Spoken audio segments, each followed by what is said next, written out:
Estas preguntas sirven de guía para examinar el estado de las diócesis en la asunción del espíritu de Aparecida, y son preguntas que conviene nos hagamos frecuentemente como examen de conciencia. Son preguntas que uno se las hizo una vez, cree que está bien, pero cuando se las hace otra vez a los 15 días o cuando hace una reunión en su parroquia, en su diócesis, se da cuenta que todavía hay que ahondar más, ¿no? Primera pregunta. ¿Procuramos que nuestro trabajo y el de nuestros presbíteros sea más pastoral que administrativo? Esto para los obispos es clave, ¿no? Una visita pastoral a una parroquia,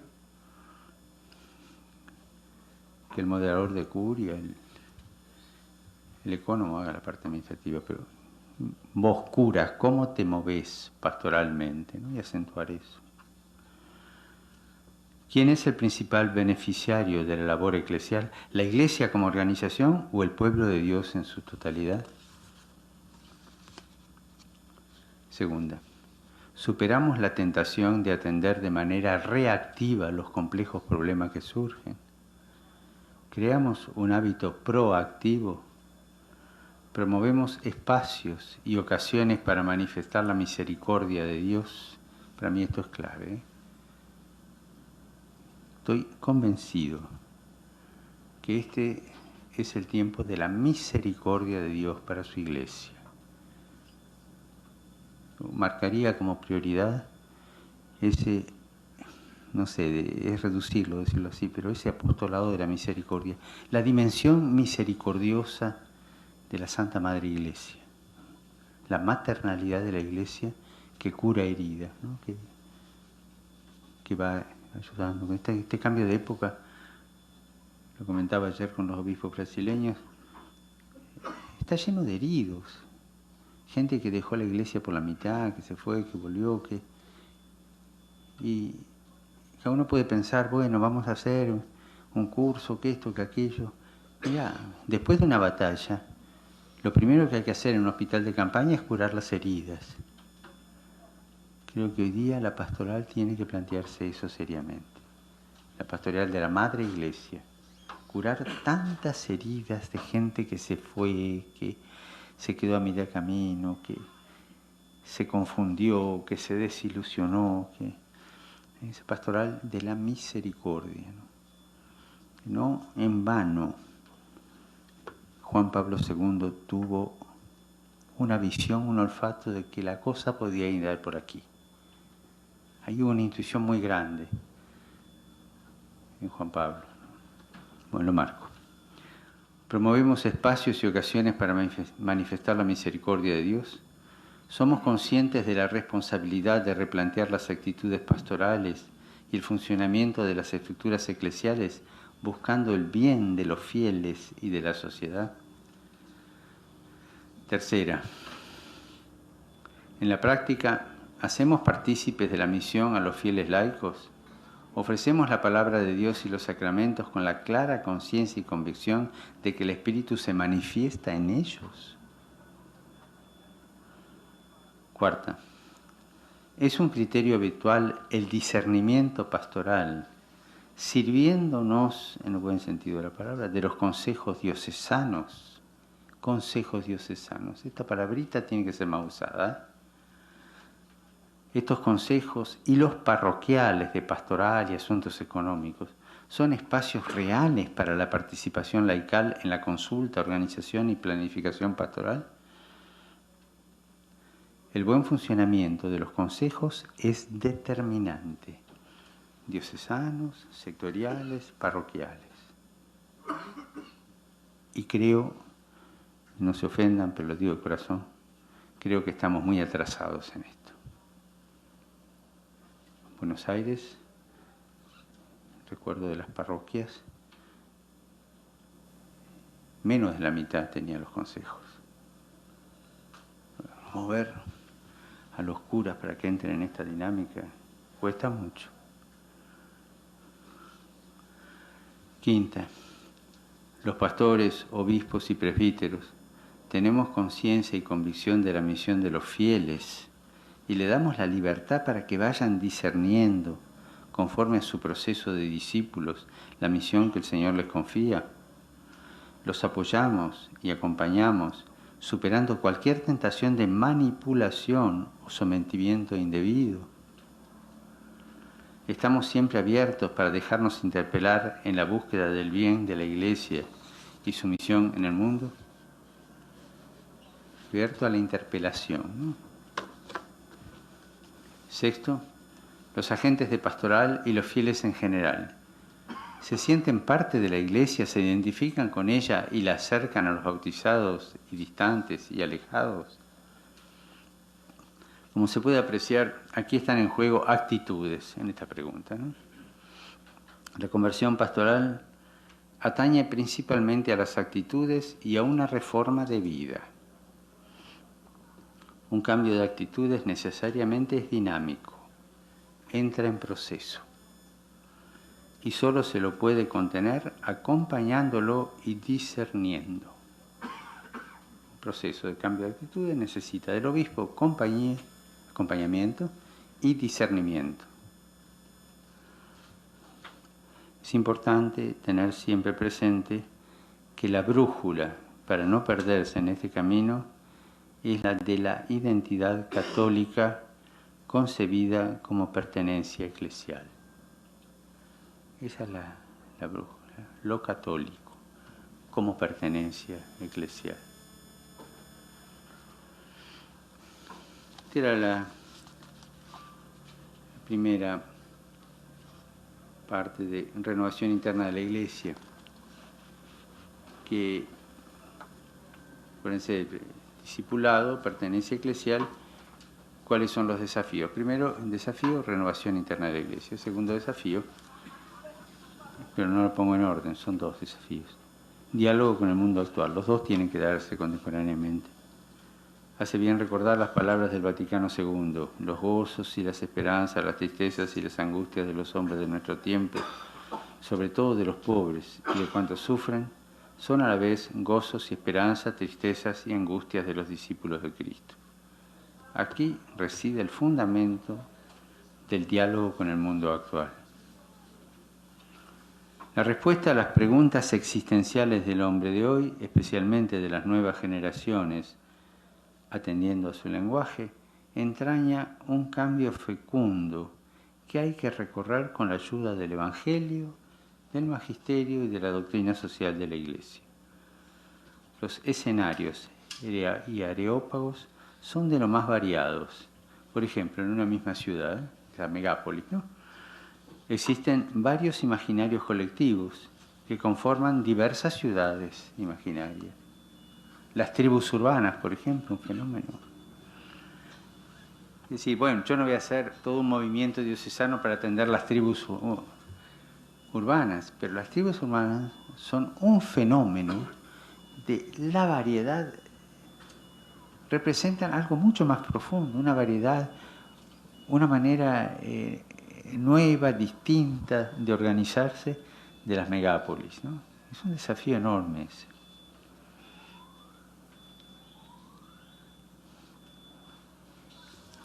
Si nos mantenemos solamente en los parámetros de la cultura de siempre, en el fondo una cultura de base rural, el resultado terminará anulando la fuerza del Espíritu Santo.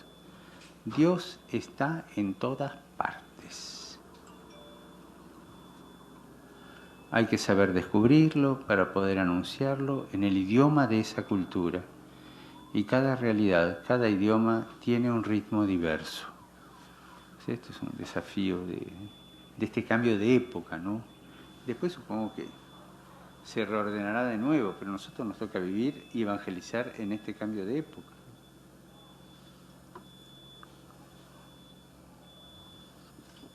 Entonces, estuve pensando cuáles son las tentaciones más frecuentes contra el discipulado misionero que hay hoy día en América Latina. Voy a mencionar algunas. La opción por la misionariedad del discípulo será tentada. O sea, no existe un seguimiento de Jesucristo sin tentación. Desde el obispo para abajo, todos van a ser tentados. Sí, sí, no se salva a nadie. Es parte de la vida cristiana, porque eso te lleva a la conversión, a descubrir dónde está el Espíritu de Dios, dónde está el espíritu del mundo, el demonio, ¿no es cierto? Es importante saber por dónde va el mal espíritu para ayudarnos en el discernimiento. No se trata de salir a cazar demonios, no es eso, sino simplemente de lucidez y astucia evangélica. Menciono solo algunas actitudes que configuran una iglesia tentada. Se trata de conocer ciertas propuestas actuales que pueden mimetizarse en la dinámica del discipulado misionero y detener hasta hacer fracasar el proceso de conversión pastoral. Una es la ideologización del mensaje evangélico. Es una tentación que se dio en la Iglesia desde el principio. Buscar una hermenéutica de interpretación evangélica fuera del mismo mensaje del Evangelio y fuera de la Iglesia. Un ejemplo, Aparecida en un momento sufrió esta tentación bajo la forma de asepsia. Se utilizó, y está bien, el método de ver, juzgar y actuar. Acuérdense el número 19, ¿no? Que decíamos vamos a usar esto. La tentación estaría en optar por un ver totalmente aséptico, un ver neutro, lo cual es inviable.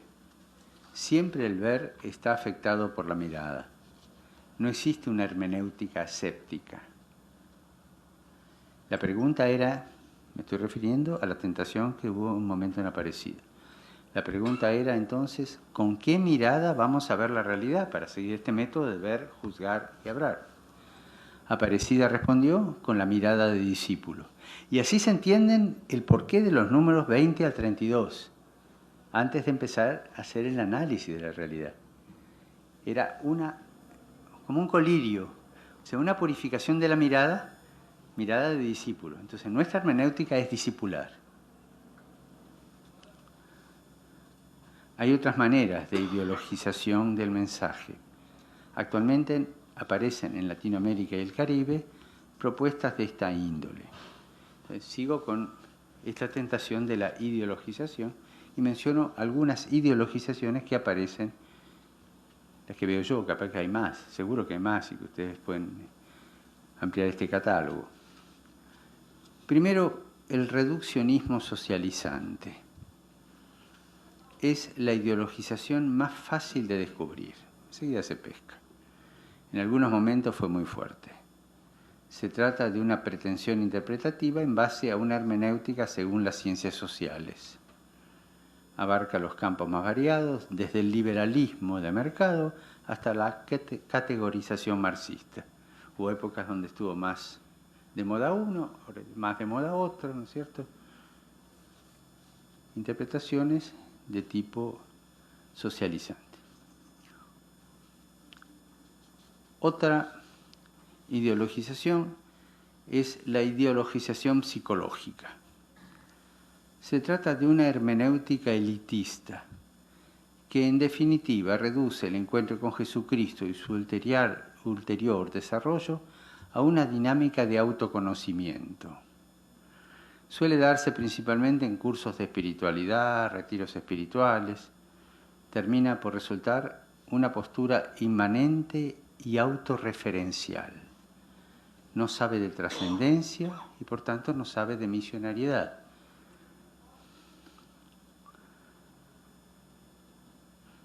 Yo no tengo nada contra el eneagrama, no, como sí, pero cuando vos te encontrás que en un curso de ejercicios espirituales, la primera semana de los ejercicios se hace en base al enagrama para conocerte a vos mismo, decime dónde termina el coloquio de misericordia con Cristo resucitado. ¿Pescan por dónde está la tentación? El psicologismo. Entonces hay una hermenéutica psicologista que termina en una cosa buena. No es malo, el autoconocimiento es bueno, pero no es la misionaridad discipular que estamos buscando. Y ahí podemos ser tentados. Tercero, la propuesta gnóstica. bastante ligada a la tentación anterior. También suele darse en grupos de élites en América Latina con una propuesta de espiritualidad superior, bastante desencarnada, que termina por desembarcar en posturas pastorales de cuestiones disputate. Acordémonos que fue la primera desviación de la comunidad primitiva y reaparece a lo largo de la historia de la Iglesia en ediciones corregidas y renovadas. Vulgarmente, a los que están en esta tentación se los puede denominar católicos ilustrados, por ser actualmente herederos de la Ilustración, es decir, una gnosis desde la cual interpretan el Evangelio y de ahí la pastoral y todo, ¿no? Una cosa interesante. Con el inicio del pontificado uno recibe cartas, propuestas, le hacen llegar inquietudes. Este tipo de fieles, de católicos, las propuestas, los deseos, a ver que con los nuevos aires que pueda haber, todas esas cosas que dice. Y bueno, que se casen los curas, que se ordenen las monjas, que claro, que se dé la comunión a los divorciados, que no van al problema de fondo real, sino a estas pequeñas posturas ilustradas que nacen precisamente de este tipo de hermenéutica. Una cuarta es la propuesta pelagiana. Esto se da mucho en América Latina ahora. Aparece fundamentalmente bajo la forma de restauracionismo. Ante los males de la Iglesia se busca una solución solo en la disciplina, en la restauración de conductas y formas superadas que, incluso culturalmente, no tienen capacidad significativa. En América Latina suele darse en pequeños grupos, en alguna nueva congregación religiosa, nuevas congregaciones religiosas, en tendencias exageradas a la seguridad doctrinal o disciplinaria. Fundamentalmente es estática. Si bien puede prometerse una dinámica, pero hacia adentro, involuciona, busca recuperar el pasado perdido. Y créanme que a mí me asusta esta. La Iglesia es un desastre. Escuché cuando el primer año del pontificado de Benedicto XVI tuve que intervenir en un caso con un fundador de un movimiento de este signo. Y su discurso terminó diciendo: la Iglesia como está ahora hay que dejar que fracase sola, porque ni Benedicto XVI, con toda la teología que sabe, la va a poder salvar. Y nosotros armar nuestros cuadros, nuestras congregaciones para renovar la Iglesia. Es el restauracionismo, ¿no? Una especie de cobertizo, ¿no?, que va acumulando debajo este tipo de variedades. Bueno, respecto a la ideologización, creo que con estos 4 basta, hay muchos más, ¿no? Otra tentación es el funcionalismo. Su acción en la Iglesia es paralizante. Es lo contrario a la misionariedad, porque hay como un engaño ahí. El funcionalismo, más que con la ruta, se entusiasma con la hoja de ruta. La concepción funcionalista no tolera el misterio, va a la eficacia. Reduce la realidad de la Iglesia a una estructura de una ONG. Lo que vale es el resultado constatable y las estadísticas. De aquí se va a todas las modalidades empresariales de Iglesia. Constituye una suerte de teología de la prosperidad en lo organizativo de la pastoral. Acá hay un problema que se da en algunas conferencias episcopales. Creo que la tentación se da en todas, pero en algunas se dio con más fuerza, que es la elefantiasis de la conferencia, ¿no? Y entonces abrimos y abrimos y abrimos más sectores o la organización, ¿no es cierto? Y eso a la última instancia diluye la eficacia y nos hace ilusionar con un eficientismo que no es el de la gracia, no es el de la misión, es otro tipo de eficiencia, ¿no? Más empresarial. Tercera tentación, me preocupa, es el clericalismo. Es una tentación muy actual, en Latinoamérica, por supuesto. Curiosamente, en la mayoría de los casos de clericalismo, se trata de una complicidad pecadora. El cura clericaliza y el laico le pide por favor que lo clericalice, porque en el fondo le resulta mucho más cómodo, ¿no? Es así. Busquemos si es así. El fenómeno del clericalismo explica, en gran parte, la falta de adultez y de cristiana libertad en parte del laicado latinoamericano. O no crece, la mayoría, o se acurruca en cobertizos de ideologizaciones como las ya vistas, o en pertenencias parciales y limitadas. Existe en nuestras tierras una forma de libertad laical. Está atento a esto porque es bueno. A través de experiencias de pueblo, el católico como pueblo, formando parte del pueblo, es decir, del pueblo de Dios, ¿no? A través de la pertenencia a la Iglesia. Aquí sí se ve una mayor autonomía sana en general y se expresa fundamentalmente en la piedad popular. El capítulo de Aparecida sobre piedad popular describe con profundidad esta dimensión.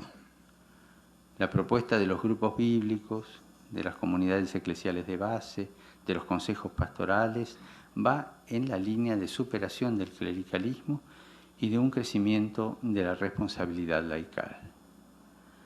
Podríamos seguir describiendo algunas otras tentaciones contra el discipulado misionero, pero creo que con estas ya nos basta, son las más importantes que, a mi parecer, tienen más fuerza en este momento de América Latina y del Caribe. Ojo que al describirlas estoy caricaturizando, pero para que se entienda un poco la cosa, dónde está la tentación. Por ahí no son tan fuertes, pero la caricatura a veces nos ayuda a descubrir dónde está el mal espíritu. Algunas pautas eclesiológicas. Quinto.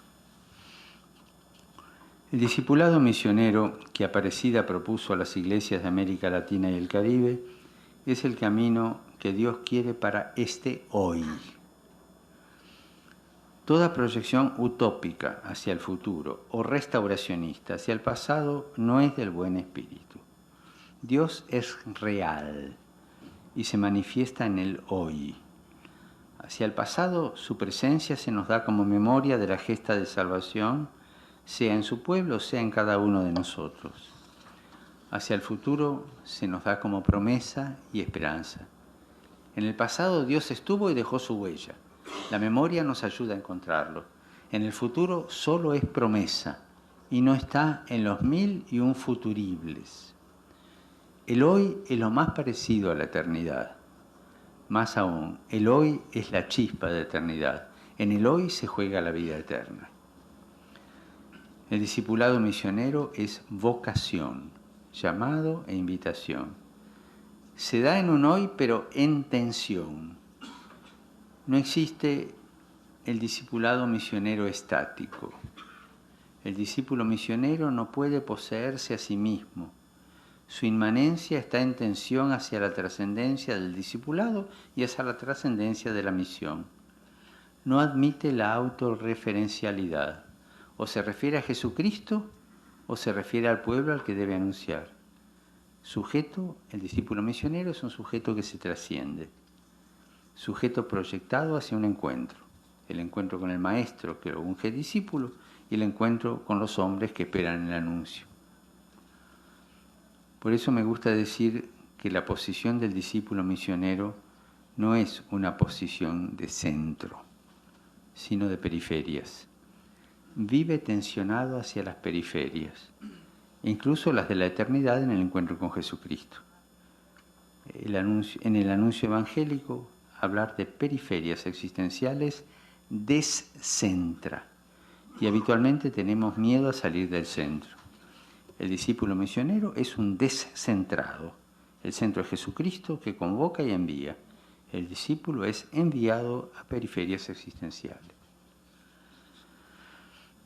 Segundo, la Iglesia es institución, pero cuando se erige en un centro, se funcionaliza y poco a poco se transforma en una ONG. Vimos en una de las tentaciones. Entonces la Iglesia pretende tener luz propia, la gran tentación de la Iglesia, tener luz propia.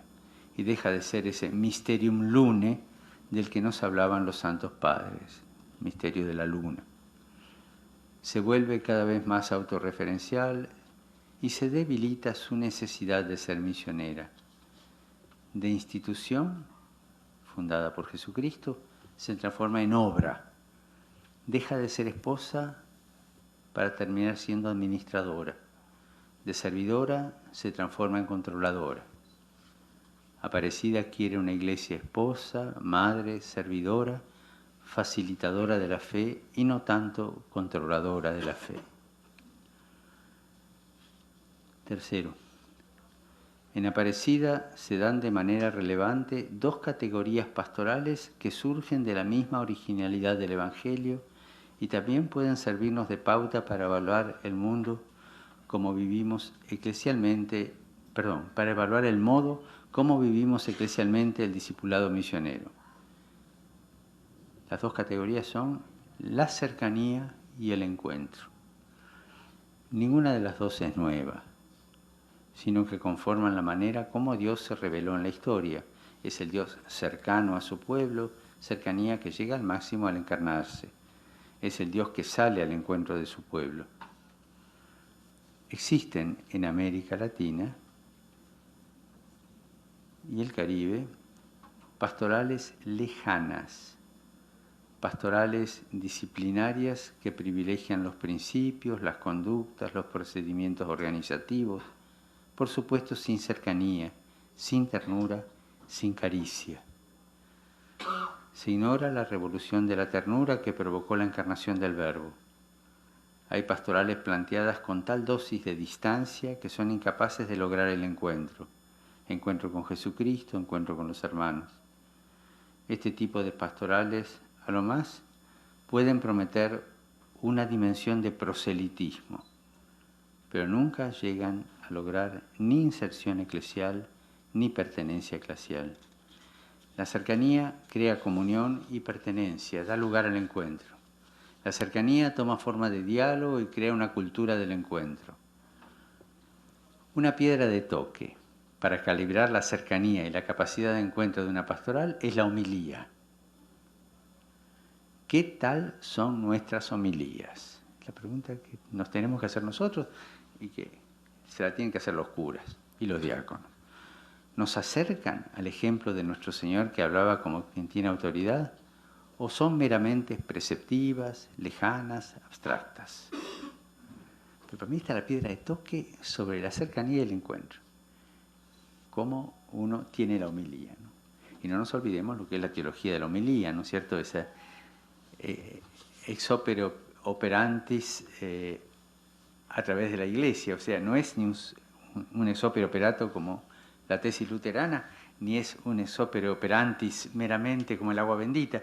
Es otra cosa que está en el medio, ¿no es cierto? Es un opere operantis, pero tirando al operato, y es un opere operato, pero no tan calificativo, pero es por la autoridad de la Iglesia. Y eso refleja también mi pertenencia a la Iglesia y cómo la vivo, ¿no? Una cosa que no puse acá, que se me pasó, la puse en el discurso de los obispos brasileros, es que pastoral en última instancia es el ejercicio de la maternalidad de la Iglesia. O sea, ser pastoral es que la Iglesia sea madre, punto. Y a veces nos olvidamos de eso y la pobre es madrastra, ¿no? Cuarto, quien conduce, ya estoy terminando, quien conduce la pastoral, quien conduce la misión continental, sea programática como paradigmática, es el obispo. El obispo debe conducir, que no es lo mismo que mandonear, pero debe conducir. Además de señalar las grandes figuras del episcopado latinoamericano, que las tenemos, y que todos conocemos, quisiera añadir aquí algunas líneas sobre el perfil del obispo. Ya se lo dije a los nuncios en la reunión que tuvimos en Roma. Unos rasgos que creo que son claves sobre el perfil del obispo que yo considero importantes. Los obispos han de ser pastores, cercanos a la gente, padres y hermanos, con mucha mansedumbre, pacientes y misericordiosos. Hombres que amen la pobreza, sea la pobreza interior como libertad ante el Señor, sea la pobreza exterior como simplicidad y austeridad de vida. Hombres que no tengan psicología de príncipes. Hombres que no sean ambiciosos y que sean esposos de una iglesia sin estar a la expectativa de otra. Más importante, el fenómeno de los obispos polígamos, ¿no? Es decir, que están casados con una, pero esperando a ver cuándo viene la promoción, ¿no?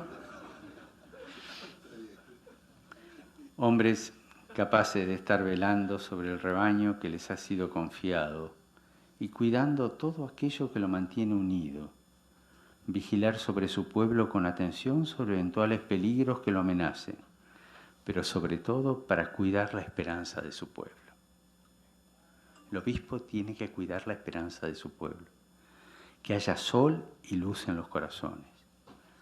Hombres capaces de sostener con amor y paciencia los pasos de Dios en su pueblo. Y el sitio del obispo para estar con su pueblo es triple: o delante para indicar el camino, o en el medio para mantenerlo unido y neutralizar los desbandes, o detrás para evitar que alguno se quede rezagado, pero también y fundamentalmente porque el rebaño mismo tiene olfato para encontrar nuevos caminos. No quisiera abundar en más detalles sobre la persona del obispo, sino simplemente añadir, incluyéndome en esta afirmación, que estamos un poquito retrasados en lo que a conversión pastoral se refiere. Conviene que nos ayudemos un poco más a dar los pasos que el Señor quiere para nosotros, los obispos, en este hoy de América Latina y el Caribe. Y sería bueno empezar por aquí. Bueno, les agradezco la paciencia de escucharme. Perdonen el desorden de la charla. Y les pido que tomemos en serio nuestra vocación de servidores del santo pueblo fiel de Dios. Porque en eso se ejercita y se muestra autoridad, en la capacidad de servicio. Gracias.